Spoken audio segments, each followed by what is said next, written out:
नमस्ते दोस्तों, I am doctor Jitendra Kumar, brain scientist. We are working on cognitive development.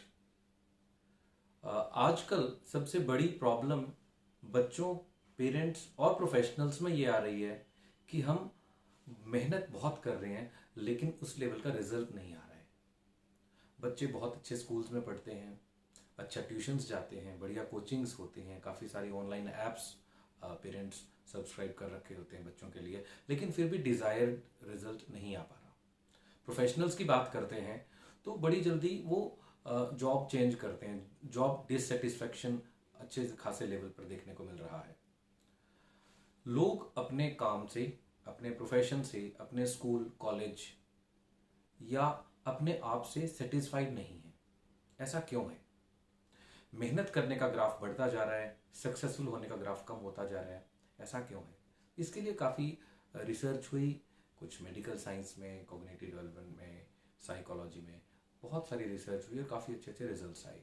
तो हमने काफ़ी सारी रिसर्च को स्टडी किया और काफ़ी सारे साइंटिफिकली प्रूवन टेस्ट को इकट्ठा करके, क्लब करके एक ब्रेन वेव्स स्कैनिंग नाम से एक सिस्टम को डेवलप किया, जिसमें हम ये जानने की कोशिश करते हैं कि आपकी बेस्ट क्वालिटी क्या है, आपका ब्रेन और बिहेवियर कैसा है, इंटरनल एक्सटर्नल पर्सनैलिटी कैसी है, आपका स्वॉट एनालिसिस यानी strength, weakness, opportunity and threats, levels of multiple intelligences, आपका TFRC total finger ridge count यानी neocortex brain cell capacity, left और राइट ब्रेन का डोमिनेंस, स्ट्रॉन्गेस्ट सेंस, आपकी थॉट प्रोसेस कैसी है, आप ऑब्जेक्ट ड्रिवन हैं, कंसेप्ट ड्रिवन हैं, आप एग्जीक्यूटर हैं या थिंकर हैं, आपका IQ कितना है, क्वोशंट लेवल में इमोशनल क्वोशंट कितना है, एडवर्सिटी क्वोशंट कितना है। एडवर्सिटी क्वोशंट को थोड़ा सा मैं और एलेबरेट करने की कोशिश करता हूँ।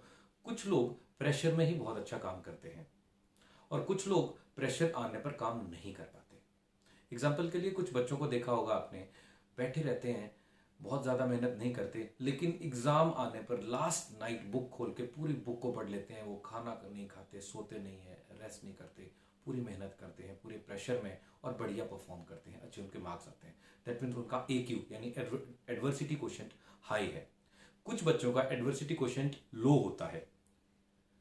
उनके साथ ऐसा होता है कि अगर प्रेशर आ जाएगा तो वो अच्छा परफॉर्म नहीं कर पाते। उनको रिलैक्स्ड माइंडसेट, रिलैक्स्ड एनवायरनमेंट चाहिए। एग्जाम फोबिया होता है, एग्जाम का नाम आते ही उनको बुखार चढ़ जाता है। तो ऐसे लोगों को, ऐसे स्टूडेंट्स या बच्चों को अगर हम आइडेंटिफाई कर पाए कि उनका एडवर्सिटी क्वोशंट कितना है, AQ कितना है, तो हमें उनके साथ डील करने में थोड़ा इजी हो जाएगा। दूसरी बात आती है कि कई बार बच्चे इंटेलिजेंट होते हैं, अच्छी परफॉर्म कर रहे होते हैं, लेकिन कुछ टॉपिक या सब्जेक्ट में उन्हें काफ़ी प्रॉब्लम होती है। दैट मीन्स हम उनका प्रेफर्ड लर्निंग स्टाइल नहीं पता कर पाए। अगर 5 सब्जेक्ट की बात करते हैं तो जो टॉपर है वो सभी सब्जेक्ट में ठीक है, लेकिन कई बार किसी एक सब्जेक्ट में वो लो परफॉर्म कर रहा होता है, उसे समझ नहीं आ रहा है, वो एक्सप्लेन नहीं कर पा रहा। ऐसा क्यों होता है?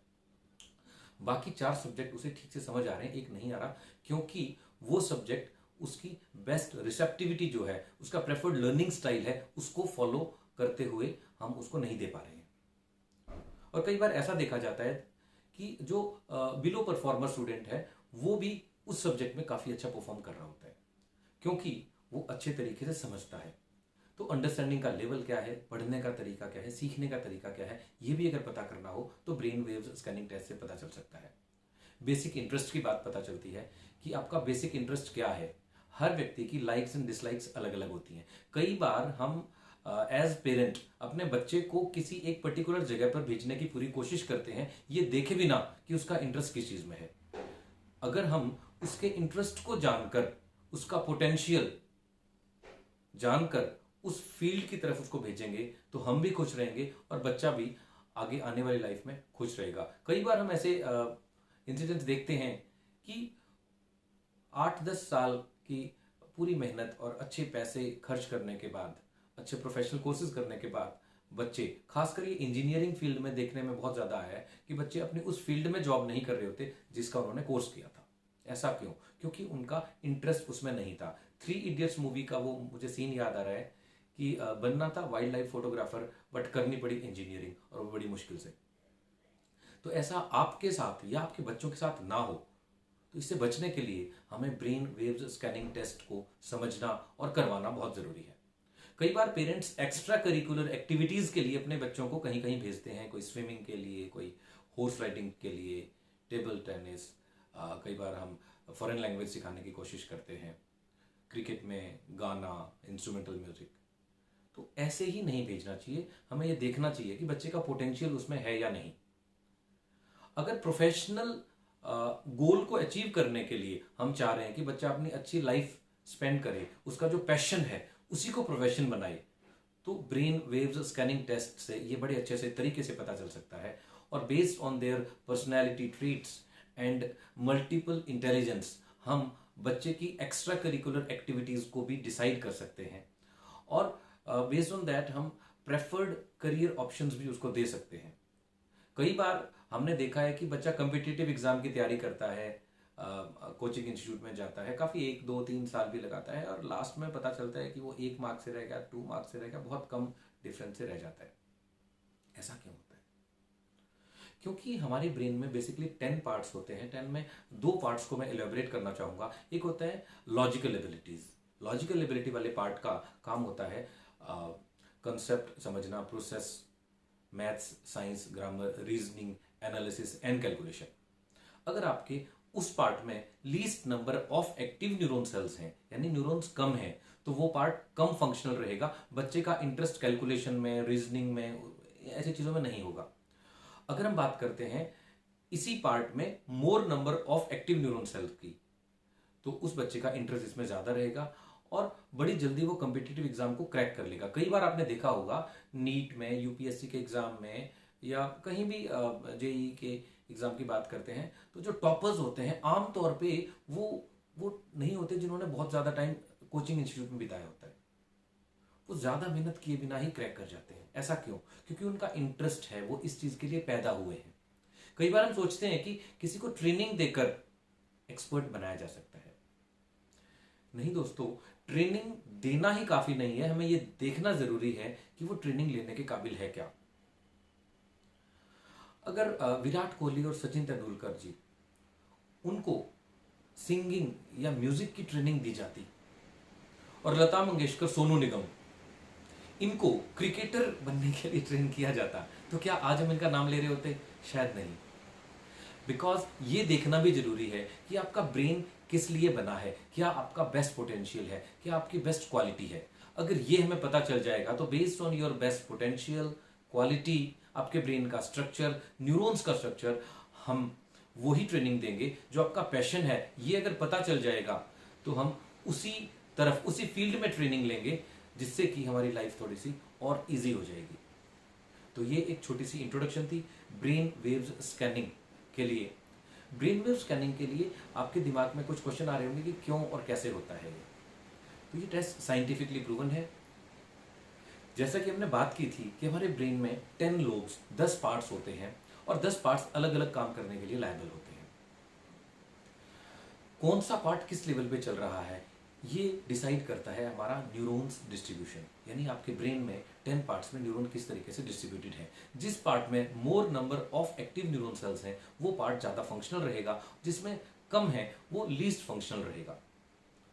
तो ये कैसे जाना जा सकता है, कैसे पता चलेगा कि हमारा ब्रेन में किसी बच्चे के, किसी इंडिविजुअल के, किसी प्रोफेशनल के ब्रेन के कौन से पार्ट में कितने न्यूरॉन्स हैं, कितने न्यूरॉन्स फंक्शनल हैं, एक्टिव हैं। तो ये जानने के लिए हमें थोड़ा सा जेनेटिक्स और एम्ब्रायोलॉजी की साइंस को समझना पड़ेगा कि जब माँ के पेट में बच्चा डेवलप हो रहा होता है तो 13 से 19 वीक के बीच में हमारा ब्रेन डेवलप हो जाता है, और ब्रेन के साथ साथ न्यूरॉन्स भी डेवलप हो जाते हैं। और 10 पार्ट्स में जब न्यूरॉन्स डेवलप हो रहे हैं वो सिंक्रोनाइज होते हैं हमारे 10 फिंगरप्रिंट पैटर्न के साथ। और जब हमारे ब्रेन में न्यूरॉन्स डेवलप हो रहे होते हैं तो सेम टाइम हमारे फिंगरप्रिंट के पैटर्न्स भी डेवलप हो जाते हैं। यानी आपकी ज़िंदगी में किस फील्ड में कितना एक्सेल करोगे ये डिसाइड हो चुका होता है आपके पैदा होने से पहले। और जब हमारा जन्म होता है तो वैसे बहुत सारी टेक्निक्स हैं ये पता करने की कि हमारा स्ट्रेंथ क्या है। कई लोग कुंडली दिखवाते हैं, कुछ न्यूमेरोलॉजी होती है, बहुत सारी टेक्निक्स होती हैं। उनमें एक साइंटिफिकली प्रूवन टेक्निक का नाम है ब्रेन वेव्स स्कैनिंग। इसके लिए हमें इनपुट में आपके 10 फिंगरप्रिंट्स के पैटर्न चाहिए होते हैं, ब्लड ग्रुप और इरिस का स्कैन, बस। और 2 से 3 दिन में रिपोर्ट जनरेट होती है। अराउंड 40 to 50 पेज की एक रिपोर्ट जनरेट होती है, पर्सनलाइज, और इसकी एक्यूरेसी इज मोर देन 90%। अभी तक हम लगभग 6,500 लोगों के साथ ये रिपोर्ट कर चुके हैं। उनके टेस्टिमोनियल्स आप सोशल मीडिया, इंटरनेट और कई जगहों पे देख सकते हैं। अगर आप भी अपने बच्चे का या अपना रियल स्ट्रेंथ, रियल पोटेंशियल जानना चाहते हैं तो आपको हम प्रेफर करेंगे ब्रेन वेव्स स्कैनिंग टेस्ट करवाएं। अगर आप अपने किसी रिलेटिव, किसी बहुत अच्छे फ्रेंड्स के बच्चों को बर्थडे पर बहुत अच्छा गिफ्ट देना चाहते हैं जो लाइफ टाइम काम आए, तो ब्रेन वेव्स स्कैनिंग से अच्छा कोई गिफ्ट नहीं है। For more details you can contact us